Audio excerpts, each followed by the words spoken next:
Hello and welcome everyone. I am Dinesh Sharpurit. I am selected in RS 2018 batch, presently working in Rajasthan Industrial Services. आज हम यथार्थ IAS के साथ अपनी journey को आगे बढ़ाएंगे। लास्ट बार हम इकोनॉमिक रिव्यू का एग्रीकल्चर सेक्शन कर रहे थे और एग्रीकल्चर सेक्शन में हम मॉनसून तक पहुंच गए थे। नाउ इट्स टाइम कि हम मॉनसून से आगे बढ़े और हमारे आगे के जो पार्ट है उसको कवर करें। So we will cover, as I have discussed earlier also, that we will cover the economic survey in the sense that ये हमारे प्री में भी काम आए और मेंस में भी काम आए। इस तरीके से हम इसको कवर करेंगे। Monsoon we have covered everything about it, so let us move further. Now the scenario of agriculture production in state में एग्रीकल्चर प्रोडक्शन का क्या सिनेरियो है। Now area in lakh hectare and production in lakh turns.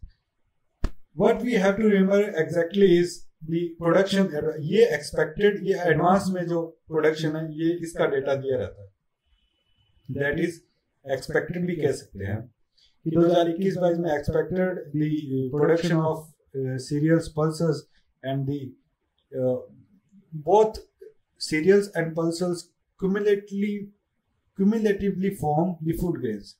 Now the cumulative data of both cereal and pulses is 225.2 lakh tons, that is lakh tons. ठीक है। और last बार अगर हम देखें तो 269 थे। तो वी हैव टू रिमेंबर, देखिए बहुत सारे एग्जाम में ये 225.20 एग्जैक्टली डेटा पूछ लिया जाता है। नाउ अगर इसमें देखें तो 269 से 225 हो गया। देन वी विल सी कि ये डिक्रीज हुआ और कितना डिक्रीज हुआ है, दैट इज 16.31%। 16.31% क्या डिक्रीज हुआ है? The production of food grains in the year 2021-22। Now अगर हम सीरियल्स एंड पल्सेस का we see individually cereal and pulses, the cereals has decreased from 226.62 to 182.58 lakh tons and the pulses has decreased from, pulses has not decreased, instead it has increased, because 42.47 to 42.62 थोड़ा सा हल्का सा क्या इसमें increment हुआ है, but overall अगर हम डेटा देखेंगे then there will be a decrement of 16.31%। Likewise अगर हम ऑयल सीड्स की बात करें, ऑयल सीड की बात करें, अच्छा देखिए ये अब सीरियल्स है, ये रबी में और खारिफ में और रबी में दोनों का डेटा हमें दे दिया गया है। रबी की जो क्रॉप्स है, अगर हम बहुत ही सिंपल भाषा में कहें तो हम ये कह सकते हैं कि जो सर्दियों की जो फसलें हैं वो है, जैसे हमारे यहाँ पे सरसों हो गया, इस तरीके की जो फसलें हैं।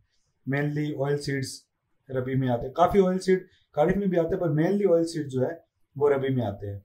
खारिफ में आप देखिए जो गर्मी की जो फसलें हैं, अगर हम कहें तो गर्मी की जो फसलें हैं वो खारिफ में आती है।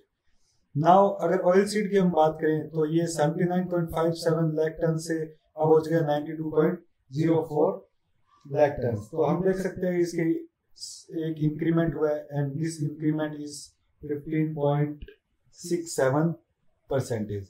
तो ये 15.67% हमें याद रखना है कि ऑयल सीड में। अब राजस्थान ऑयल सीड्स में वैसे भी इंडिया में फर्स्ट पोजीशन में इसके प्रोडक्शन पे, और इसलिए ये डेटा हमारे लिए इंपॉर्टेंट हो जाता है कि कितना परसेंटेज इंक्रीज किया हमने और कितना लाख टन पे हम पहुंचे हैं। लाइकवाइज इसमें भी जो खारिफ और रबी का है वो सेपरेट डेटा इन्होंने दे रखा है। शुगर केन का आप देखें तो 3.94 से 2.47 हो गया है। Again there is a decrement, कितना डिक्रीमेंट हुआ है, दैट इज -37.3% का इसमें डिक्रीमेंट देखने को मिल रहा है। वहीं कॉटन का अगर देखें तो 32.07 से 23.31 हो गया है। इसमें भी अगर देखें तो 27.32% का डिक्रीमेंट हुआ है। अब देखिए ये एग्जैक्टली कि यार कितना परसेंट का डिक्रीज हुआ है, कितना परसेंट का इंक्रीज हुआ है, आई नो कि ये इनको रिमेम्बर करना कोई आसान टास्क नहीं है। तो जो चीजें याद रखने वाली वो ये है कि एक तो ये डेटा रहेगी कितना टन प्रोडक्शन अभी एक्सपेक्टेड है, ठीक है, इन तीनों का हमें एक्सपेक्टेड याद होना चाहिए।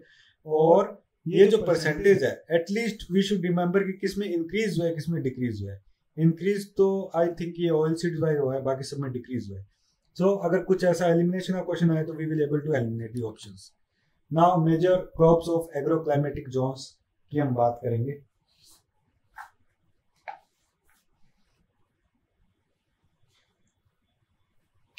अब हमारे राजस्थान में 10 एग्रोक्लाइमेटिक जोन्स है। ये 10 एग्रोक्लाइमेटिक जोन्स का जो मैप है ये यहाँ पे दिया गया, देखिए 1 2 3 4 5 6 7 8 9 और 10। ये जो जोन्स है इनको आपको as it is exactly you have to remember the zones, because I remember कि 2013 या 2016 वाला एक एग्जाम था जिसमें एग्रोक्लाइमेटिक जोन पे क्वेश्चन था और 10 नंबर का क्वेश्चन था। और आई रिमेंबर कि 10 नंबर के क्वेश्चन में बहुत सारे मैक्सिमम स्टूडेंट ने उसको अटेंड नहीं किया था। अब इसमें ये जो 10 जोन्स अगर आप इसको ध्यान से देखेंगे तो इसमें फर्स्ट, सेकंड, थर्ड, फोर्थ और फिफ्थ इस तरीके से है। फर्स्ट के जो है वो ए और बी और सी पार्ट है, मतलब 1A 1B 1C पार्ट है। सेकंड का आप देखोगे तो सेकंड का ए और बी है, ए सेकंड बी। थर्ड का भी थर्ड ए और थर्ड बी है। फोर्थ का आप देखोगे तो फोर्थ ए और फोर्थ बी है, फोर्थ बी है। और फिफ्थ का ए है। 3 तो 5 तो 7 तो 9 और ये 10, ये 10 एग्रोक्लाइमेटिक जोन्स है। अब ये 10 के 10 भी आप देखिए इस तरीके से डिस्ट्रीब्यूट किए गए हैं। तो ये जो एग्रोक्लाइमेटिक जोन के बारे में हम डिटेल में अभी ज्योग्राफी में डिस्कस करेंगे, बट आई शुड रिकमेंड कि आपको ये 10 के 10 economic zone with name and with their location ये याद रहनी चाहिए। जैसे जोन 1C है वो hyper arid partial irrigated zone है, यहाँ पे जोन 1B है वो इरिगेटेड नॉर्थ वेस्टर्न प्लेन्स है, ठीक है। जोन 1 जो है एरिड वेस्टर्न रीजन। तो ये वाला जो पोर्शन है ये जो हम कहते हैं वेस्टर्न राजस्थान जिसको कहते हैं वो पूरा जोन 1 में है। 1A B और C इस पूरे को कवर करते हैं। फिर ये जो अरावली वाला रीजन है इसमें जोन 2 चलती है, वैसे 3 और 4 डिस्ट्रीब्यूट करके है। तो ये हमको ध्यान से देख के इसको हमें वी हैव टू रिमेंबर। आप इसे प्रिंट आउट निकाल लीजिए चाहे, पर इस पूरे टेबल को आप याद करके रखिए। और एक चीज जो बहुत ही नॉर्मल फैक्ट है, जैसे ही आप तैयारी करना शुरू करते हैं तो आप इसके बारे में पता चलता है कि 61% ऑफ टोटल ज्योग्राफिकल एरिया जो है वो नॉर्थ वेस्टर्न रीजन है। ये वाला जो डेजर्ट वाला हमारा इलाका है वो 61% है और साउथ ईस्टर्न रीजन है वो 39 यानी 40%। ये 60% के पास अप्रोक्सीमेटली और ये 40% के पास है।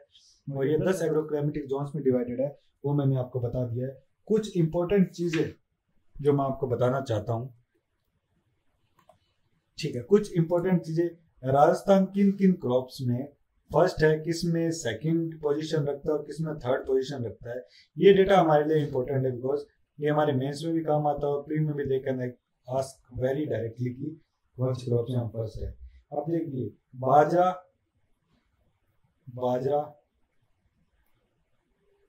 Rap and mustard, rape and mustard, total oil seed, nutri cereals, next nutri cereals, total oil seed मतलब सारे ऑयल सीड मिला के, ठीक है, जितने भी हमारे पास ऑयल सीड है वो सारे मिला के, टोटल पल्सेस, ग्राम यानी चना एंड ग्वार। देखिए bajra, rape and mustard, nutri cereals, total oil seed. Oil seed ही आपको पता है काफी अलग अलग प्रकार के हैं, सरसों का है, अरंडी का है, अलग अलग प्रकार के ऑयल सीड है। टोटल ऑयल सीड की बात कर रहा हूं मैं। टोटल पल्सेस, ग्राम और ग्वार, इनमें हम रख रहे हैं first position. Now second position हमारी किसमें है? प्रोडक्शन ऑफ ग्राउंडनट,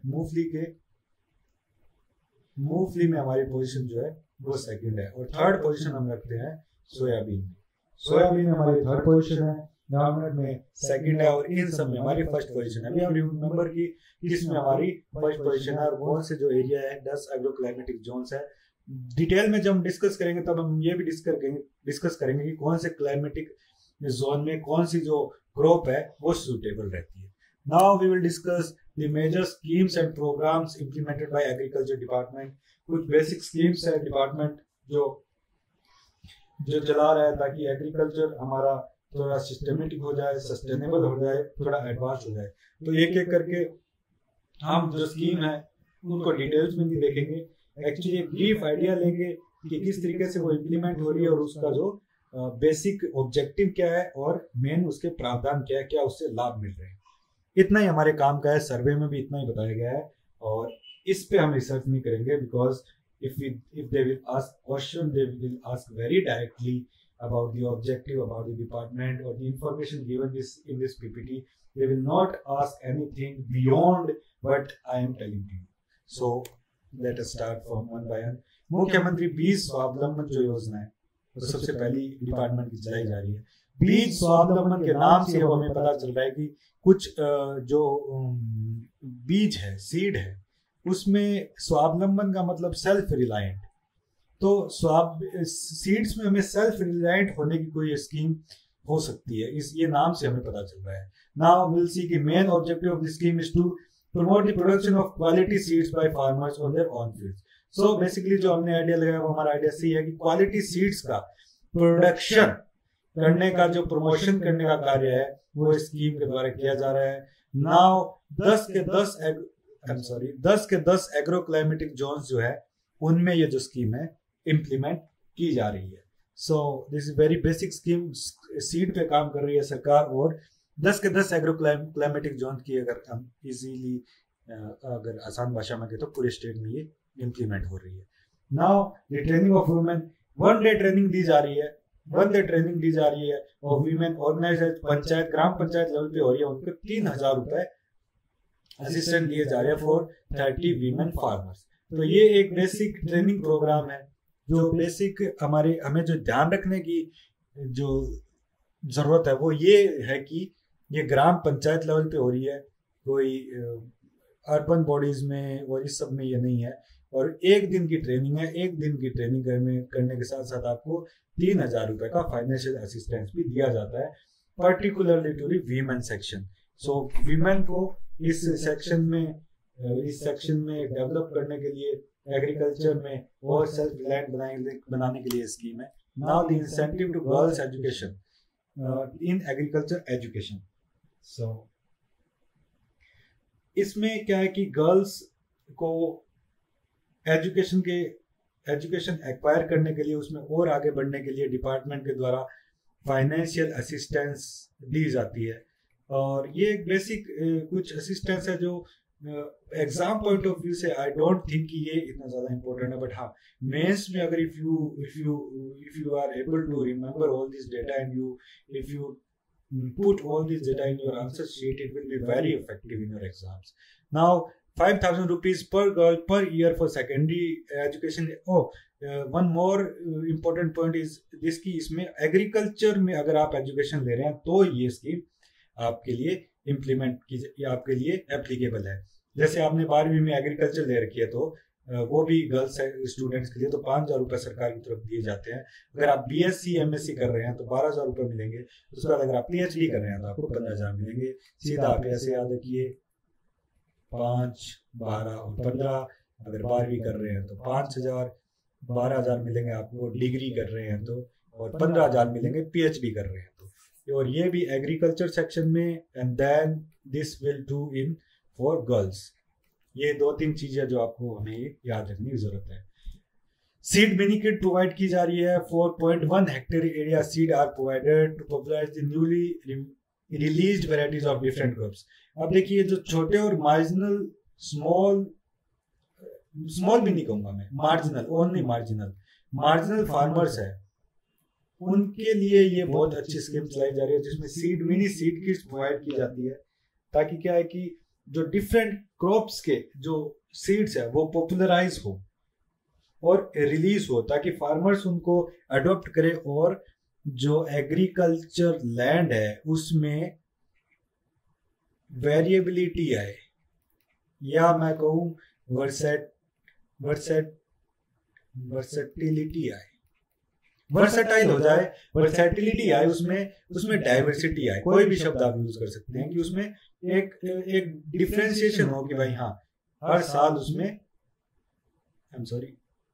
साल उसमें जो है वो चेंज हो रही है आपकी जो भी फसल है। wait for a second. Yes.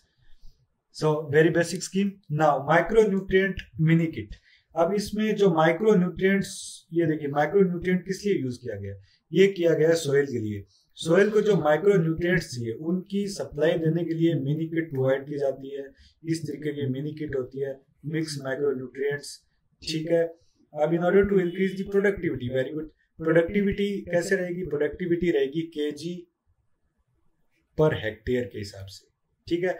मतलब कितना किलो पर हेक्टेयर के हिसाब से जो क्रॉप है वो निकल रही है। आगे हम एक टेबल देखेंगे, उसमें हर क्रॉप का एक आइडिया, जनरल आइडिया हमें रहना चाहिए। एक हेक्टेयर में अगर चना कहें तो भाई कितना होता है, गेहूं एक हेक्टेयर में कितनी हो सकती है, उस प्रकार की प्रोडक्टिविटी हमें एक बेसिक आइडिया रहना चाहिए। इसमें 90% सब्सिडी सरकार प्रोवाइड कर रही है माइक्रोन्यूट्रिएंट किट पे।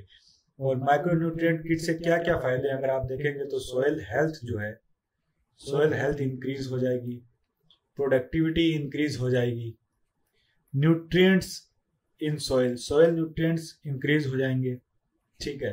फर्टिलिटी जो है सॉइल की वो इंक्रीज हो जाएगी। इसके बाद उसकी जो हम कहेंगे एंड्योरेंस जो है, एंड्योरेंस मतलब उसको जो डाइवर्स कंडीशंस को सहन करने की क्षमताएं हैं वो इंक्रीज हो जाएगी।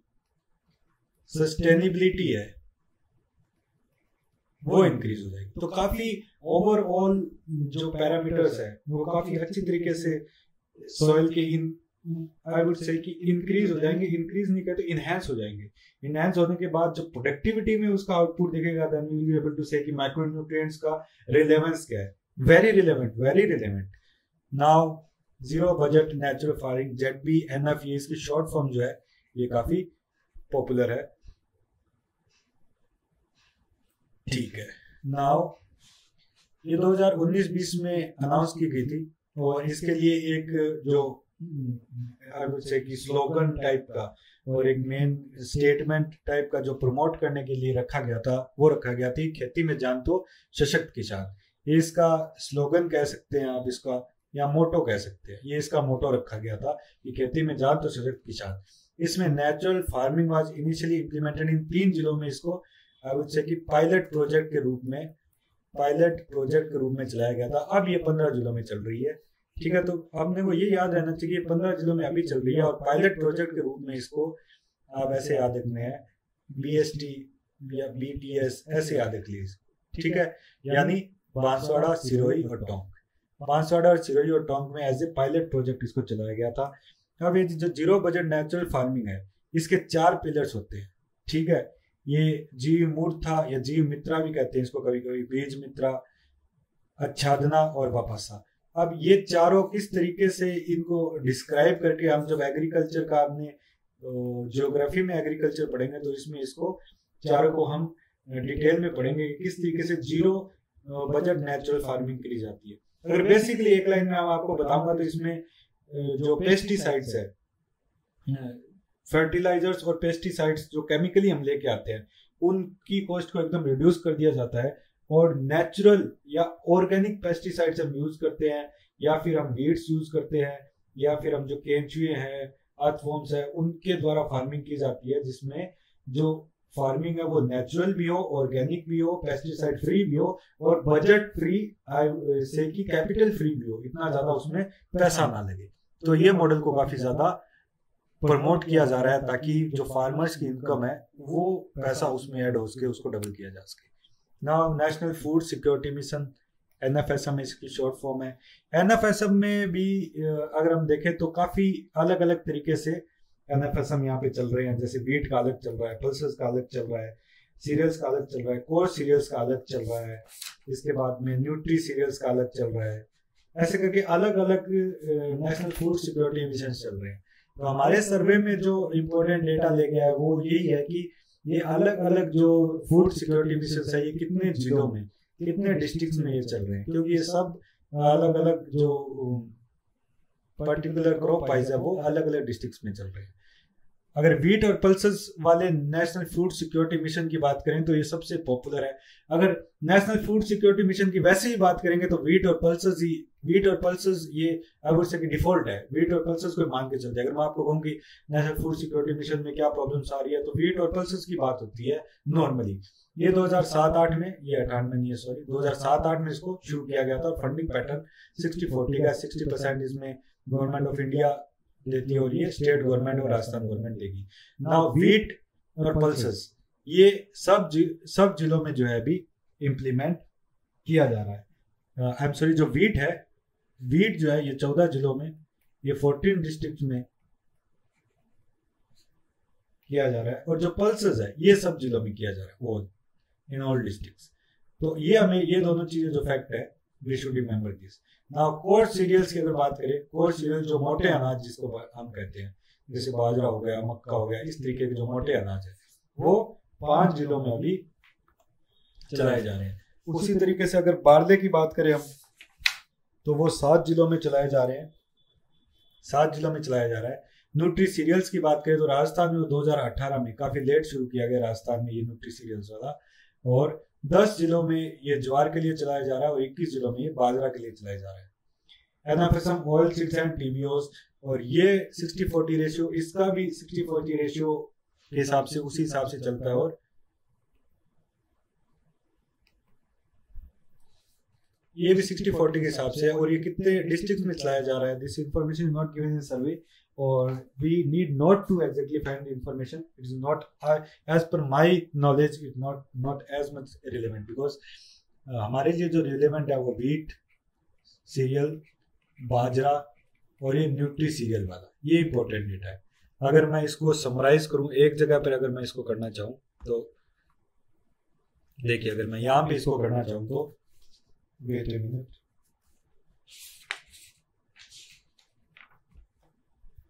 ना वीट का चल रहा है 14 डिस्ट्रिक्ट्स में, पल्सेस का चल रहा है ऑल में, मतलब 33 जिलों में चल रहा है।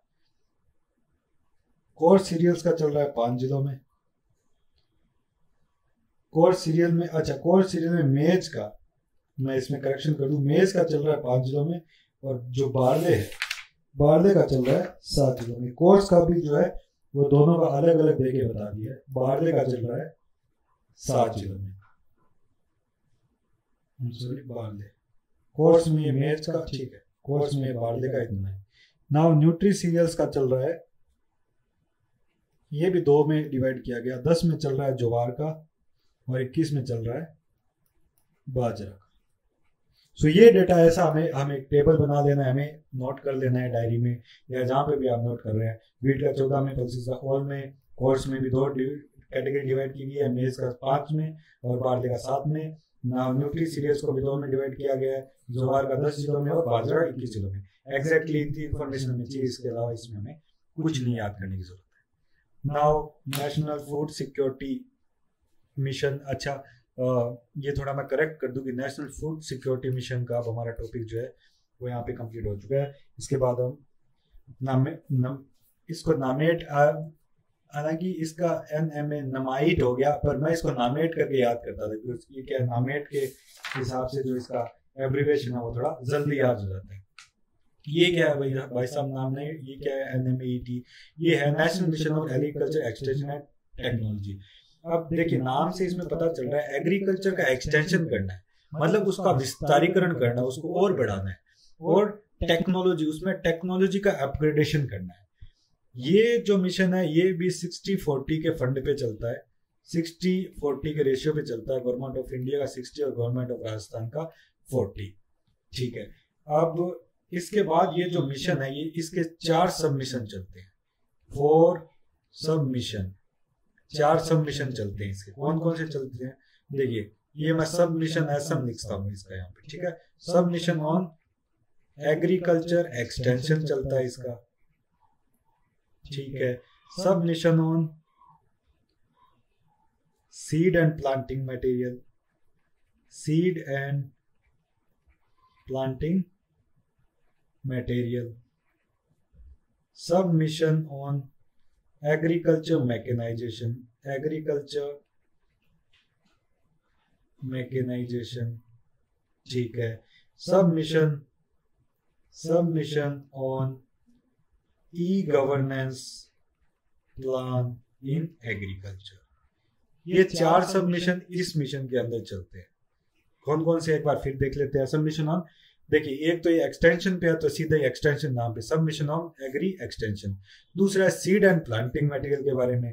तीसरा है एग्री मैकेनाइजेशन के बारे में, ठीक है। और चौथा कौन सा है, ई गवर्नेंस प्लान इन एग्रीकल्चर के बारे में।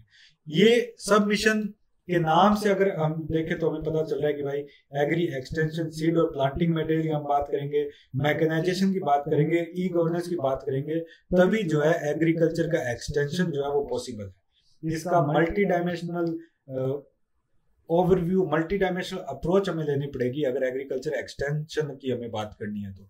और ये मल्टी डायमेंशनल अप्रोच जो है वो इन 4 सब मिशन में हमें देखने को मिलती है।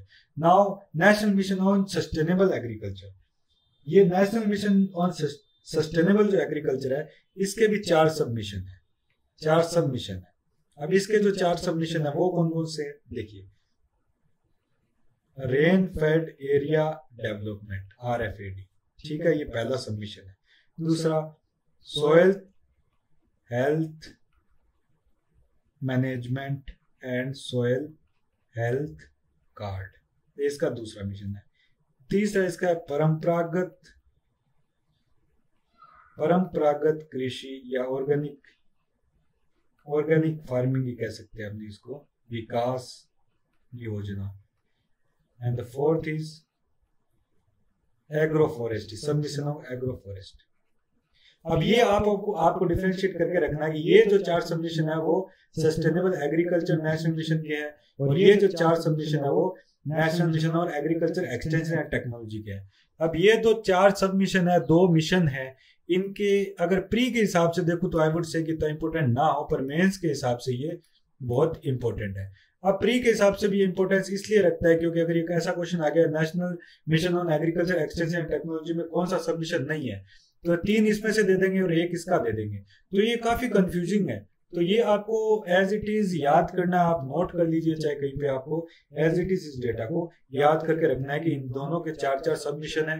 देखिए वैसे तो सस्टेनेबल एग्रीकल्चर की अगर बात करेंगे तो ये मैकेनाइजेशन से, ई गवर्नेंस से, इनसे सस्टेनेबिलिटी नहीं आती, सस्टेनेबिलिटी आती है रेनफेड से, सोइल हेल्थ से, ऑर्गेनिक फार्मिंग से, एग्रो फार्मिंग से। तो अगर हम थोड़ा सा बेसिक अपना दिमाग लगाएंगे तो हम इसको डिफरेंशिएट कर सकते हैं, बट आई वुड रेदर से कि आप इसको एज इट इज याद करके रखें। नाउ द नेक्स्ट इज राष्ट्रीय कृषि विकास योजना, RKVY, सीधा इसको शॉर्ट फॉर्म में याद रखते हैं। और ये भी 2007-8 के पास शुरू हुई थी और इसका भी जो रेशियो है वो 60-40 के रेशियो में। कृषि विकास योजना एग्रीकल्चर डेवलपमेंट के लिए फाइनेंशियल असिस्टेंस दिया जाता है गवर्नमेंट के द्वारा। इसको हम और डिटेल में भी आगे जब एग्रीकल्चर सेक्टर जियोग्राफी में पढ़ेंगे तब इसको देख लेंगे। नाउ प्रधानमंत्री कृषि सिंचाई योजना और प्रधानमंत्री फसल बीमा योजना भी हमारे पास है। जो प्रधानमंत्री, वेट फॉर सेकंड, नाउ प्रधानमंत्री कृषि सिंचाई जो योजना है इसके बारे में आप थोड़ा सा देखें। प्रधानमंत्री कृषि सिंचाई योजना का जो नोडल डिपार्टमेंट है वो हॉर्टिकल्चर डिपार्टमेंट है, हॉर्टिकल्चर। अब क्योंकि ये देखिए कृषि सिंचाई है तो आप ऑप्शन में दिया रहेगा agriculture department, but horticulture department, ये याद रखने की हमें काफी जरूरत है। फंडिंग पैटर्न इसका भी देखिए वही वाला 60-40 का, एग्रीकल्चर की जितनी भी स्कीम्स है लगभग 60-40 का है। अब इसमें क्या किस तरीके की एक्टिविटीज इसमें करवाई जा रही है, इसमें जैसे जो पॉन्ड है वो बनवाए जा रहे हैं, डिग्गी निर्माण इसमें करवाए जा रहे हैं, उसकी सब्सिडी दी जा रही है, ठीक है। और जल हौज है ये बनवाए जा रहे हैं। ये बनवाने के बाद वाटर स्टोरेज, इसमें वाटर स्टोरेज किया जा रहा है फार्म में। और जब वाटर की स्कार्सिटी होती है, नॉन रेनफॉल टाइम हमारे पास होता है, तो इस वाटर को फिर इरिगेशन में हम यूज करते हैं। सो इस जो पॉन्ड बनाने के लिए सरकार के द्वारा, किसान के द्वारा जो पैसा लग रहा है उसकी सब्सिडी इसमें दी जाती है। प्रधानमंत्री फसल बीमा जो योजना है वो 2016 में इसको लॉन्च किया गया सेंट्रल गवर्नमेंट के द्वारा। और इसमें जो फार्मर प्रीमियम है वो खरीफ, रबी और कमर्शियल क्रॉप्स के लिए तीनों अलग अलग है।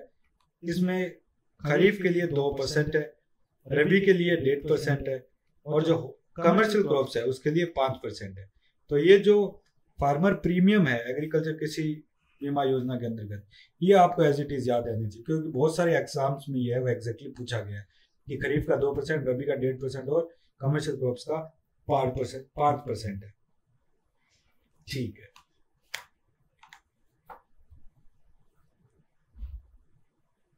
नाउ हमारी ये जो स्कीम्स है, ये थोड़ा ओवरव्यू हमने देख लिया कि कौन कौन सी स्कीम जो है गवर्नमेंट की चलाई जा रही है। स्कीम्स में एग्रीकल्चर डिपार्टमेंट अपनी स्कीम इम्प्लीमेंट कर रहा है ताकि जो एग्रीकल्चर में एक्सटेंशन भी हो उसके, उसका टेक्नोलॉजिकल अपग्रेडेशन भी हो उसके, सस्टेनेबिलिटी भी बनी रहे, और इसके साथ साथ क्या है कि उसका जो आउटपुट से मैं ये कह रहा हूँ कि जो किसानों की आय वो भी इम्प्रूव हो सके। तो ये सारा ओवरऑल अचीव करने के लिए मल्टीपल स्कीम्स चलाई जा रही है जो डिफरेंट इनपुट्स और आउटपुट्स को टारगेट कर रही है, चाहे वो सीड हो, चाहे सोइल हो, चाहे मार्केटिंग हो, या फिर आपका इंश्योरेंस करना हो, या फिर इरिगेशन के लिए बॉन्ड बनाने हो। हर एक फैक्टर को टारगेट करके स्कीम्स बनाई जा रही है। नाउ अब हम प्रोडक्टिविटी की बात कर लेते हैं थोड़ा। प्रोडक्टिविटी मैंने आपको बताया कि कितना किलो पर हेक्टेयर आपका जो माल है वो निकल रहा है, वो प्रोडक्टिविटी कहलाएगी। अब इसमें माल में कुछ भी हो सकता है, जैसे हमने वीट बोई है, वीट शोन किया, तो कितना किलो वीट पर हेक्टेयर निकल रहा है वो उसकी प्रोडक्टिविटी हो गई। नाउ आप देखिए, ये डेटा आपको याद रखने की जरूरत नहीं है, आपको कहीं पे भी इसको नहीं पूछा जाएगा, बट अगर इंटरव्यू में आप आए तो ये डेटा आपके बहुत काम आएगा। बिकॉज इंटरव्यू में ये डेटा अगर आपको पता है कि इट विल रिफ्लेक्ट कि you have the ground reality, knowledge about the ground reality, you know कि कितने बीघा में कितनी फसल निकलती है, यू हैव नॉट रिसीव्ड और absorb the literature knowledge only, you have practical knowledge also. अब सीरियल की अगर मैं बात करूं या पल्सेस की अगर बात करूं, तो सीरियल्स देखो अपने पास लगभग 2400 किलो क्या पर हेक्टेयर से निकलता है। हालांकि अगर पल्सेस की बात करूं, अब पल्सेस देखो, पल्सेस कितनी कम निकलती है, इसका डिवाइड बाय 4 कर दोगे तब 600 के पास आएगी, 692 या 700 के पास। और टोटल फूड ग्रेड की अगर बात करूं तो मैं 1725 जो है वो हमारी प्रोडक्टिविटी है, 1725 किलो पर हेक्टेयर से निकल रहा है। वैसे ऑयल सीड की 1500 है। अब शुगर केन की आप देखो 80,000 के पास है।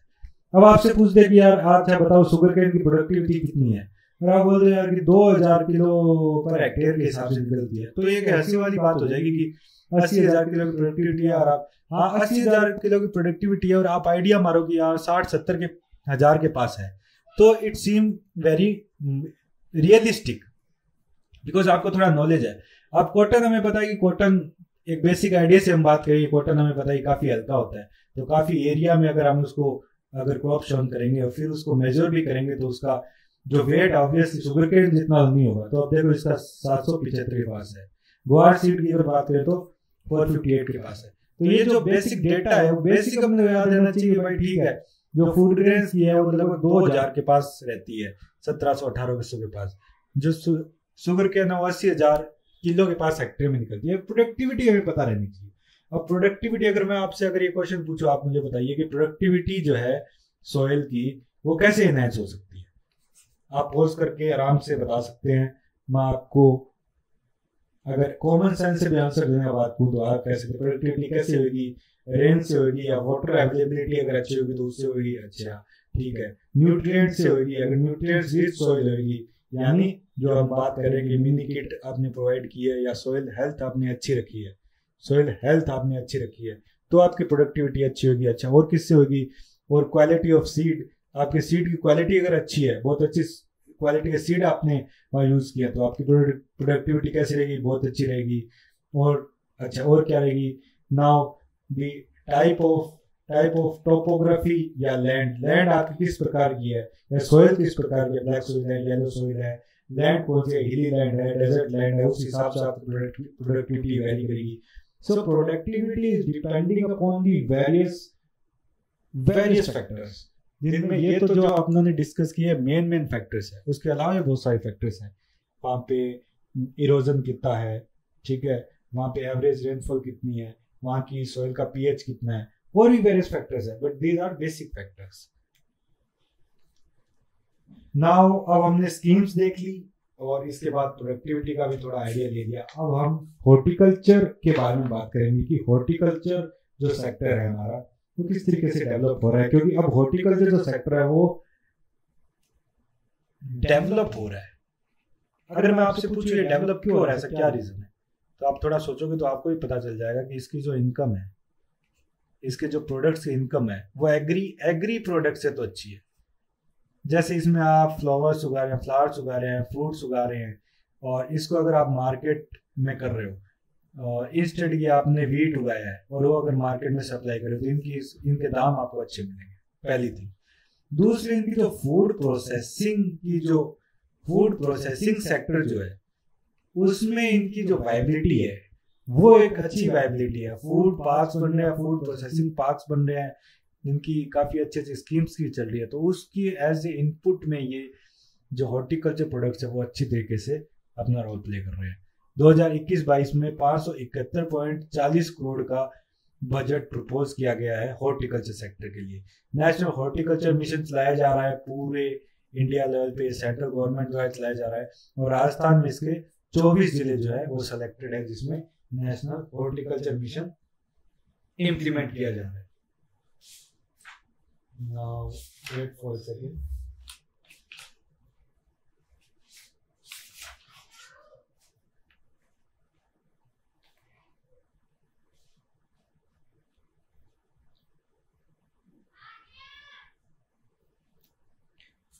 यस, अब इसमें भी कुछ स्कीम्स है जो काफी अच्छी तरीके से हॉर्टिकल्चर सेक्टर में इम्प्लीमेंट की जा रही है। प्रधानमंत्री कृषि सिंचाई योजना के बारे में मैंने बात की थी, आपसे 60-40 रेशियो से इम्प्लीमेंट की जा रही है। और कुसुम योजना जो है उसको ministry of new and renewable energy द्वारा इम्प्लीमेंट किया जा रहा है कुसुम योजना को। और कुसुम योजना में अगर हम solar power based pump project लगाते हैं, solar power based pump project अगर हम अपने फार्म में, अपने खेत में लगाते हैं तो उस पर हमें सब्सिडी प्रोवाइड की जाती है। नाउ द कंपोनेंट, इसके दो कंपोनेंट है। Component B, stale amount for solar energy pumps under Kusum scheme. इसमें क्या है, the provision of setting up of solar pump ranging from 3 HP to 10 HP capacity. इस कैपेसिटी के बीच में आप सोलर पंप जो है, सोलर पंप अपने खेत में एस्टेब्लिश कर सकते हो। उसको एस्टेब्लिश करने के लिए जो खर्चा आ रहा है उस पर you will provide subsidy. And farmers who do not have any agriculture power connection for irrigation, तो उनके साथ क्या होगा, एंड अगर वो डिपेंड करें डीजल बेस्ड पंप सेट पे, वो भी इसमें एलिजिबल है कि वो सोलर पावर पंप इस स्कीम में लगा लें। ऐसा जरूरी नहीं है कि अगर जैसे आपके पास इलेक्ट्रिसिटी, क्योंकि आप इलेक्ट्रिसिटी का कनेक्शन है और उससे आप पंप आप यूज कर रहे हैं, तो अगर आप इस पे शिफ्ट होते हैं तो आपको फायदा होगा। अगर इलेक्ट्रिसिटी के अलावा भी अगर आप डीजल बेस्ड पंप यूज कर रहे हैं, तो भी आप यहाँ शिफ्ट हो सकते हैं, आप एलिजिबल हैं इसमें। नाउ इस स्कीम में क्या है, इस स्कीम में जो सब्सिडी है वो 60% सब्सिडी जो है वो सेंटर का शेयर है, 30% जो सब्सिडी है वो स्टेट का शेयर है।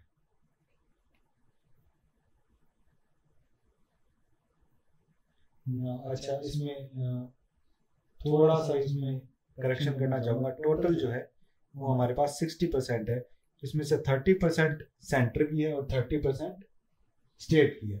Total 60%। Under this scheme total 60% subsidy है वो पेएबल है।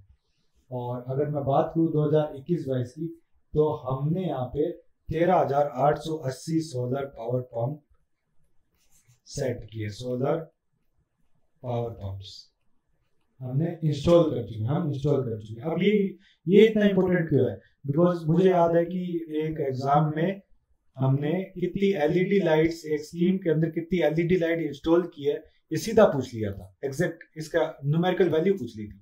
तो इसलिए हमें ये याद रखने की जरूरत है कि as per the economic survey 13,880 solar power pumps have been installed under the component B of Kusum scheme। और ये करेक्शन आप जरूर याद रखिए कि टोटल जो सब्सिडी है वो 60% है, जिसमें 30% शेयर स्टेट का है और 30% जो शेयर है वो सेंटर का है।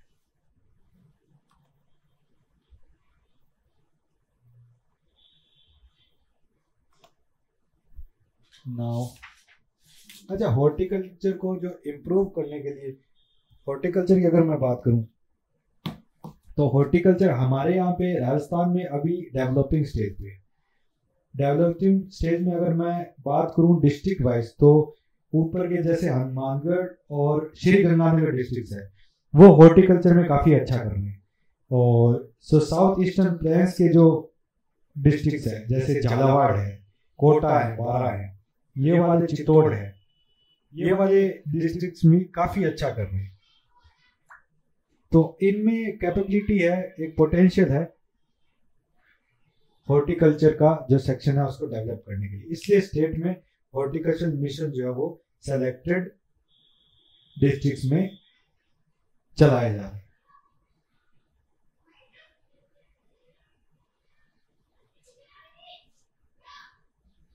नाउ अब हम बात करेंगे जो हॉर्टिकल्चर है उसको और इम्प्रूवमेंट कैसे किया जाए। देखिए, ये फर्टिगेशन है, इस स्पेलिंग को मैं थोड़ा सही कर दूं। This is fertigation.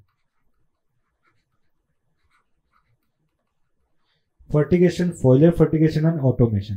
In order to obtain the high quality production and increase the efficiency of nutrients in agriculture, water soluble nutrients required at critical stages. The plants are available by ये fertigation या fertigation techniques तो drip irrigation। ठीक है, fertigation क्या है? fertigation, देखिए fertigation ये काफी important टर्म है, आप इसको समझ लीजिए, बिकॉज जितना मुझे याद आ रहा है 2019 या 2020 के जो यूपीएससी के एग्जाम में ये डायरेक्ट पूछा गया था कि व्हाट इज फर्टिगेशन, 4 ऑप्शन दिए गए थे। Fertigation actually is a technique, the injection of fertilisers used for the soil improvement और या फिर water improvement into an irrigation system. अब इसमें जो फर्टिलाइजर्स है वो डायरेक्टली इंजेक्ट किए जाते हैं। ठीक है, अब इसमें by help of pipe drop irrigation की मदद से इसको इम्प्लीमेंट किया जाता है। अगर आप नेट पे जाके इसके बारे में थोड़ा इसके पिक्चर्स देखेंगे तब आपको ये बहुत अच्छे से क्लियर हो जाएगा कि किस तरीके से इसमें ऐड किए जाते हैं, किस तरीके से सप्लीमेंट किए जाते हैं। ये एक मेथड है, application in which the fertiliser is incorporated within the irrigated water by the drip system. ठीक है, अब देखिए कि मान लीजिए अपना एक गमला है और यहाँ एक प्लांट लगा हुआ है, ये प्लांट है, इसको हम ड्रिप इरिगेशन के थ्रू ड्रिप, ये यहाँ पे ड्रिप लगी हुई है। ठीक है, ड्रिप का मतलब है ये बूंद बूंद पानी इसमें गिरता है, ये हमारा कहीं से इसका वाटर कनेक्शन दिया हुआ है, और ड्रिप इरिगेशन के थ्रू हम इसको मैच्योर कर रहे हैं, हम इसको डेवलप कर रहे हैं। तो हमारी जो इरिगेशन फैसिलिटी है वो तो सस्टेनेबल है। अच्छा, हमने ड्रिप इरिगेशन यूज कर रखी है, बहुत ही मिनिमम वाटर में बहुत अच्छी क्रॉप हम प्रोड्यूस कर रहे हैं। लेकिन जो ये ड्रिप इरिगेशन का पानी आ रहा है, अगर मैं इसी में फर्टिलाइजर्स ऐड कर दूं, तो क्या होगा कि पानी के साथ साथ ये जो मेरी सॉइल है वो फर्टिलाइजर रिच हो जाएगी, इससे मेरे जो प्लांट की क्वालिटी है वो बढ़ जाएगी। तो this technique is called as fertigation.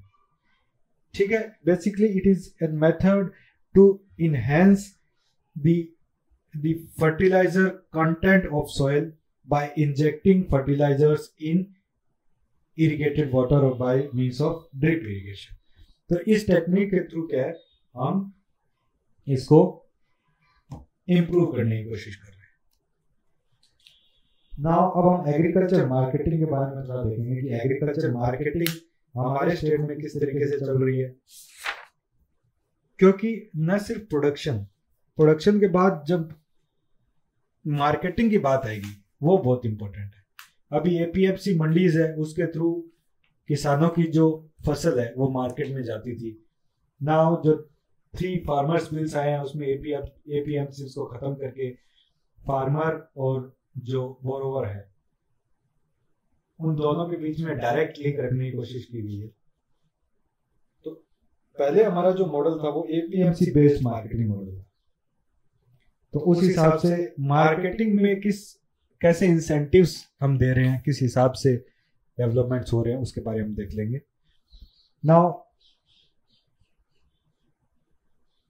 The directorate of agriculture marketing ये फंक्शन कर रहा है। ये क्या कर रहा है, ये मंडी रेगुलेशन एंड मैनेजमेंट कर रहा है बहुत इफेक्टिवली। कौन सा डायरेक्टरेट है, डायरेक्टरेट ऑफ एग्रीकल्चर मार्केटिंग। ये डिपार्टमेंट है जो राजस्थान का नोडल डिपार्टमेंट है एग्रीकल्चर मार्केटिंग देखने के लिए। अब एग्रीकल्चर मार्केटिंग में बेसिक स्कीम जो चल रही है 2-3-4 स्कीम्स है वो देख लेते हैं। राजीव गांधी कृषक साथी सहायता योजना चल रही है। ये क्या करती है, ये फाइनेंशियल असिस्टेंट प्रोवाइड करती है किस केस में, अगर एक्सीडेंट हो गया ड्यूरिंग एग्रीकल्चर वर्क, अगर आप खेत में काम कर रहे हो, ठीक है, आप क्रॉप शोन कर रहे हो, ठीक है, या हार्वेस्ट कर रहे हो, इवन शोन और हार्वेस्ट के बाद भी जो बीच में टाइम है उसमें आप चाहे पानी लगा रहे हो या फिर फर्टिलाइजर्स दे रहे हो, किसी भी प्रकार का आप अपने खेत में काम कर रहे हो, उसमें कुछ एक्सीडेंट हो गया तो उस एक्सीडेंट में आपको एक आई वुड से कि इंश्योरेंस की तरह आपको पैसा दिया जाएगा। इसमें दोनों तरीके से, अगर डेथ पे भी पैसा दिया जाता है और इसमें अगर इंजरी हो जाए तो भी पैसा दिया जाता है। डेथ पे पहले ये 5 लाख रुपए असिस्टेंस था और इस बार ये शायद जो बजट है इसमें इसको इंक्रीज किया गया। I am not very sure कि इंक्रीज करके इसको 10 किया गया है, 15 किया गया, but I am very sure इसको इंक्रीज किया गया है। तो अगले सेक्शन में हम इसको अगर देखेंगे तो मैं इसको आपको शो कर दूंगा कि इसको इंक्रीज करके कितना किया गया है। ना किसान कलेवा योजना। अब किसान कलेवा योजना क्या है, ये जो सुपर क्लास ए और सुपर क्लास बी की मंडी जो है एग्रीकल्चर मंडी, उनको कैटेगरी वाइज डिवाइड किया गया है। तो सुपर ए और सुपर बी क्लास कृषि उपज मंडी है, ठीक है, उनमें कलेवे की फैसिलिटी प्रोवाइड करना। कलेवा क्या है, कलेवा इज लाइक ब्रेकफास्ट और लंच आप कह सकते हैं, ब्रेकफास्ट कह लीजिए या लंच कह लीजिए। जो भी किसान अपने प्रोडक्ट्स को बेचने के लिए मार्केटिंग सोसाइटीज में आते हैं तो उन मंडियों में सब्सिडाइज्ड फूड प्रोवाइड किया जाता है किसानों को, ताकि वो पूरा दिन वहां पे रुक पाए, अपना पूरा मैनिपुलेशन कर पाए, अपना पूरा नेगोशिएशन कर पाए और लास्ट में जो उनको सेट बैठता है उस हिसाब से अपने जो क्रॉप्स है उसको दे के जा पाए। तो उसको पूरा दिन वहां पे रहते हैं, उसके लिए जो फूड है वो प्रोवाइड किया जाता है सब्सिडाइज्ड रेट्स पे किसान कलेवा योजना में। नाउ महात्मा ज्योतिबा फुले मंडी श्रमिक कल्याण योजना 2015 में चलाई गई थी। इसमें मेनली तो ये जो फीमेल वर्कर्स है मंडियों में उनको टारगेट करती है और इसमें अलग अलग प्रकार के फाइनेंशियल असिस्टेंस जो है वो प्रोवाइड किए जा रहे हैं। ना किस तरीके से फाइनेंशियल असिस्टेंस प्रोवाइड किए जा रहे हैं, प्रेगनेंसी असिस्टेंस प्रोवाइड किया जा रहा है 45 days of lady labourer for 2 pregnancy periods, 15 days father of newly born child. ये देखिए ये 45 डेज क्या है, ये आप इसको समझ लीजिए, अमाउंट है, ये किस चीज की अमाउंट है, amount equivalent to 45 days of non skilled labour rate.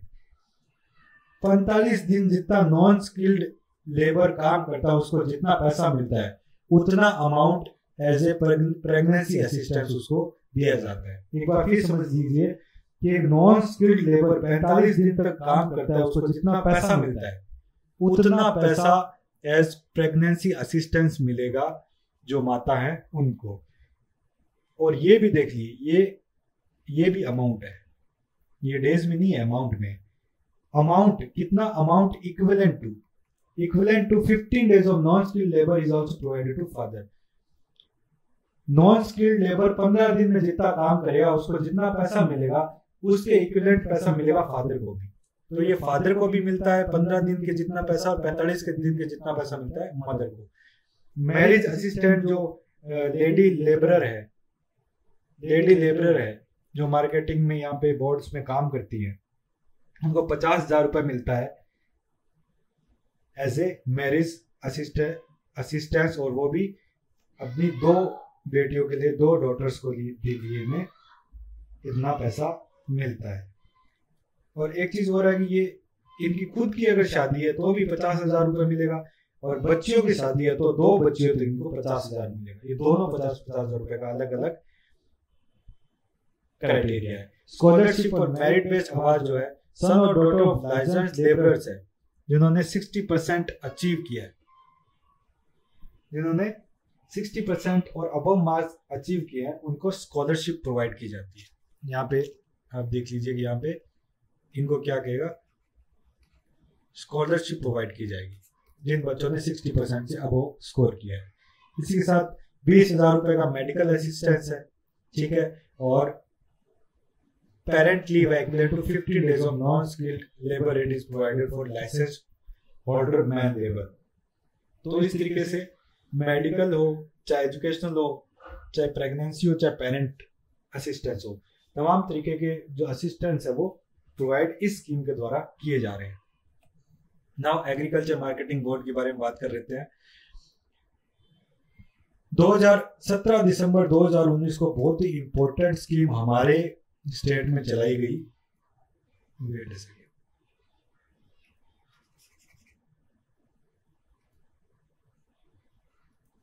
17 दिसंबर 2019 को हमारे स्टेट में चलाई गई।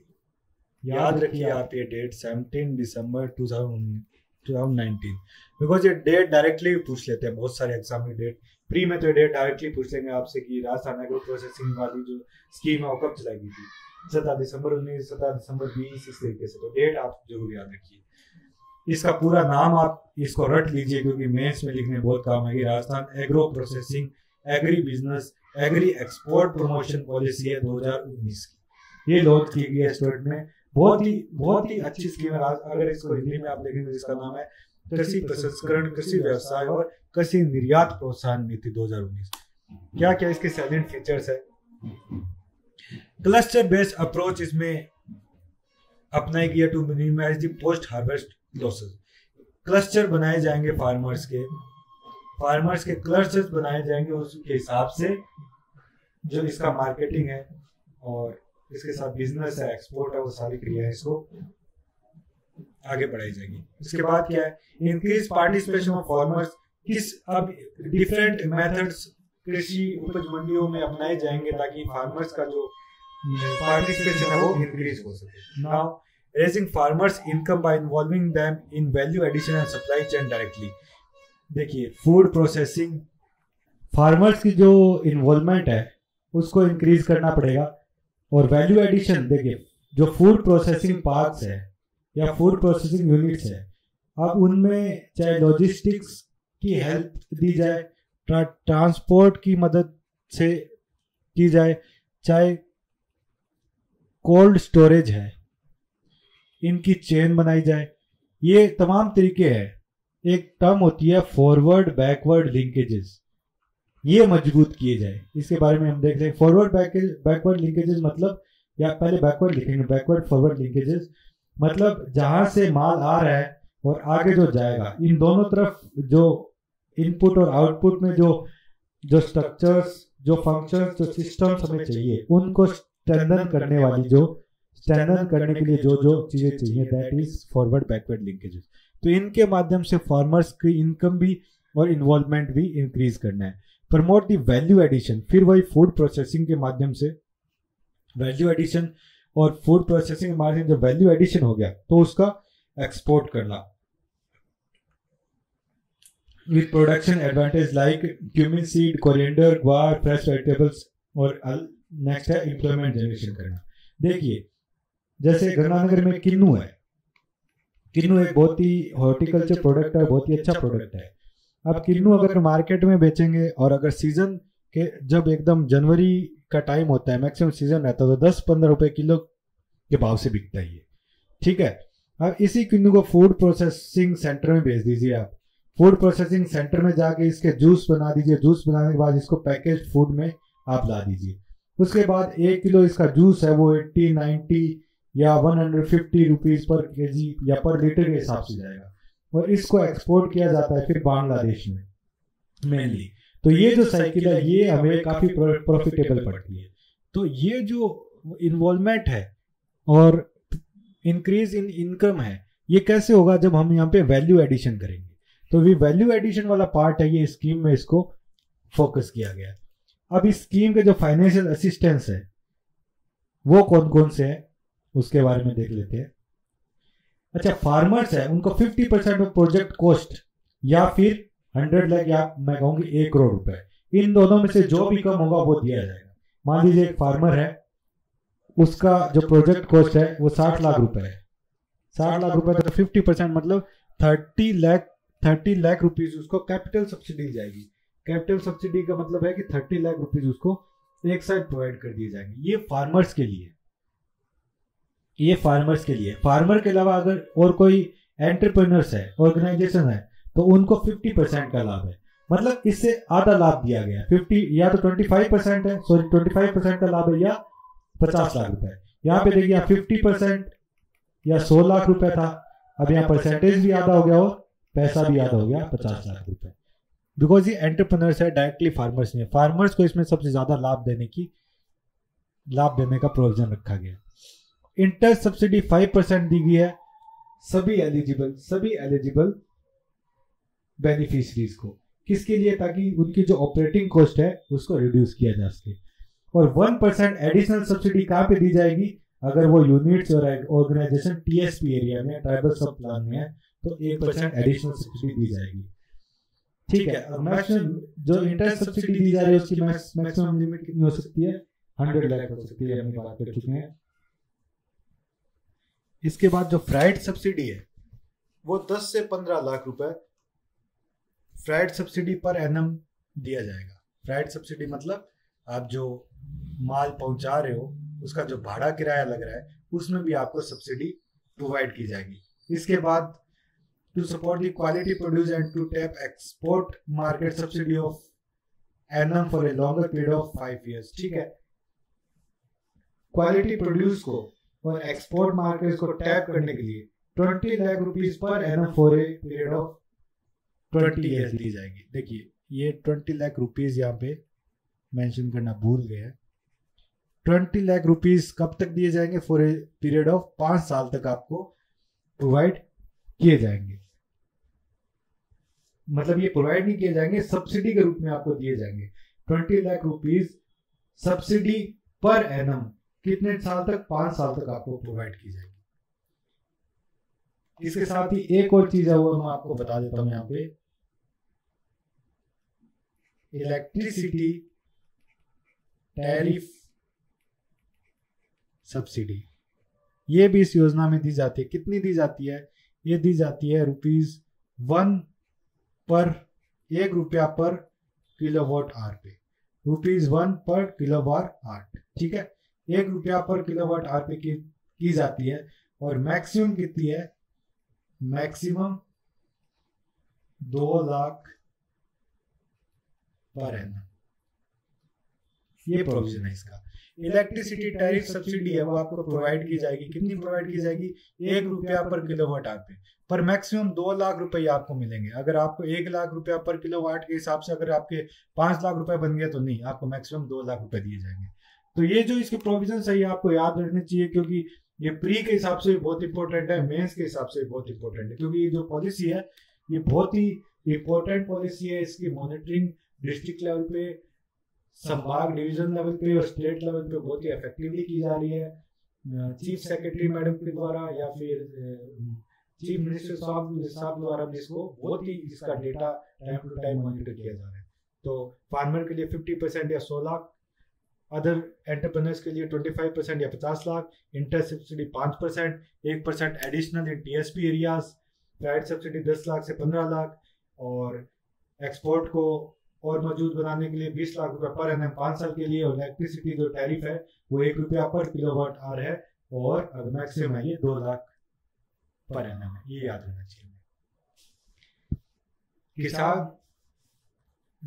कृषक कल्याण कोष, ये 16 दिसंबर 2019 को बनाया गया था, और ये 1000 करोड़ रुपए का कोष बनाया गया। 1000 करोड़ रुपए काफी बड़ा ये कल्याण कोष है। वेलफेयर फंड है, I would say farmer welfare fund. अब इसमें ये जो 1000 करोड़ है 16 दिसंबर 2019 को, सबसे पहले तो ये डेट जो है ये अपने को याद रहनी चाहिए। मैंने आपको कहा डायरेक्टली डेट पूछ लेंगे। और ये फंड किस लिए यूज होगा?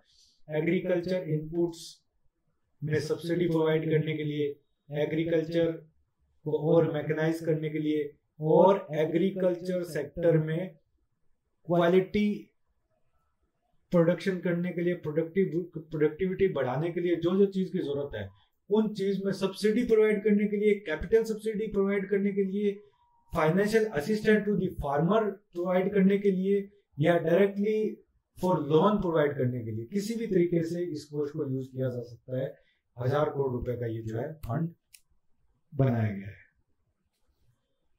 Now prime minister formalisation of micro food processing enterprises, ये इसको कौन इंप्लीमेंट कर रहा है? इसको कर रहा है मिनिस्ट्री ऑफ फूड प्रोसेसिंग।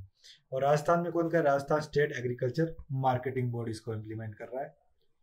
इसके मेजर ऑब्जेक्टिव्स क्या है? ये मेंस के हिसाब से थोड़ा, मेंस के पर्सपेक्टिव से इंपॉर्टेंट है, प्रीस के पर्सपेक्टिव से इतना इंपॉर्टेंट नहीं है।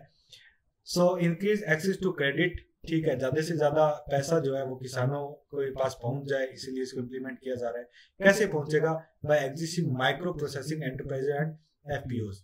जो स्मॉल फाइनेंशियल यूनिट्स है या जो छोटे छोटे, देखिए स्मॉल फाइनेंशियल बैंक्स है या स्मॉल फाइनेंशियल यूनिट्स है, जो छोटे छोटे यूनिट्स है जो गांव में काम करते हैं, उनसे डायरेक्टली फार्मर को लिंक करना है ताकि उनके पास क्रेडिट की जो एक्सेसिबिलिटी है वो बढ़ सके। Integration with organised supply chain by strengthening branding and marketing. जो सप्लाई चेन है, सप्लाई चेन कौन सी supply chain? Supply chain farmer से मार्केट की। अब फार्मर मंडी में बेचता था पहले, मंडी मार्केट में बेचती थी। अब फार्मर से सीधा मार्केट की जो सप्लाई चेन है उसको स्ट्रेंथन करने की यहाँ पे बात की जा रही है। अब इसमें चाहे ब्रांडिंग हो, ठीक है, चाहे ट्रेडिंग हो, चाहे मार्केटिंग हो, इन सब पे काम करने की जरूरत है ताकि ये स्ट्रेंथन हो सके। Support for transition of existing 2 lakh enterprises into formal framework. जो इनफॉर्मल फ्रेमवर्क के अंतर्गत एंटरप्राइजेस है भी, उनको फॉर्मल में लाना है, उनका फॉर्मलाइजेशन करना है ताकि उनका डेटा अच्छे से रखा जा सके, उनके लिए जो पॉलिसी है वो फॉर्म की जा सके, उनके लिए स्ट्रेटेजी बनाई जा सके, उनके लिए फंड अरेंज किए जा सके, उनके लिए कुछ मदद की जा सके। Increase access to common processing facilities, ठीक है, strengthening of institutional research and training in food processing sector. फिर वही वाली बात है कि इसमें वैल्यू एडिशन हो सकता है। वैल्यू एडिशन होने के बाद फिर ये वाली बात है कि फॉर्मलाइजेशन हो सकता है और जो सप्लाई चेन है वो अच्छी तरीके से मजबूत हो सकती है। तो ये सारे जो पॉइंट्स है ये एक दूसरे से लिंक भी है। चाहे सप्लाई चेन की बात करो, चाहे ब्रांडिंग की बात करो, चाहे रिसर्च की बात करो, चाहे training and food processing sector की बात करो, बात कुल मिला के ये है कि फार्मर की जो इनकम है वो किस तरीके से इनहेंस हो सकती है। Increase access to professional and technical support, ये भी फिर इसी पॉइंट का सपोर्ट कर रहा है, इसी का सपोर्टर है। So this was agriculture marketing and overall discussion. इसके बाद हम वाटर रिसोर्सेज के बारे में बात करेंगे। नेक्स्ट सेशन में we will start the water resources of Rajasthan. So thank you very much for listening very patiently. जो जो चीजें मैंने आपको बताई है वो ध्यान से आप साथ में नोट करते जाइए, इसके शॉर्ट नोट्स बना लीजिए। और जो चीजें मैं आपको बता रहा हूँ आई गारंटी कि उससे बाहर किसी भी एग्जाम में कहीं पे भी नहीं आएगा। जो मैं बता रहा हूँ अगर आपने उसको उतना भी अच्छी तरह से कर दिया, you will thank me after the exam कि जो हमारा पोर्शन है उतने में से आया है। कौन सा डेटा हमें याद करना है, कौन सा नहीं याद करना है, उस पर थोड़ा अच्छे से फोकस कीजिए। You will be easily able to observe the data or easily able to implement the knowledge part, implement the remember data in your exams. So thank you very much for listening very carefully. We with Yatharth IAS will come again with next session starting from water resources in agriculture segment of Rajasthan Economic Survey. Till then, goodbye.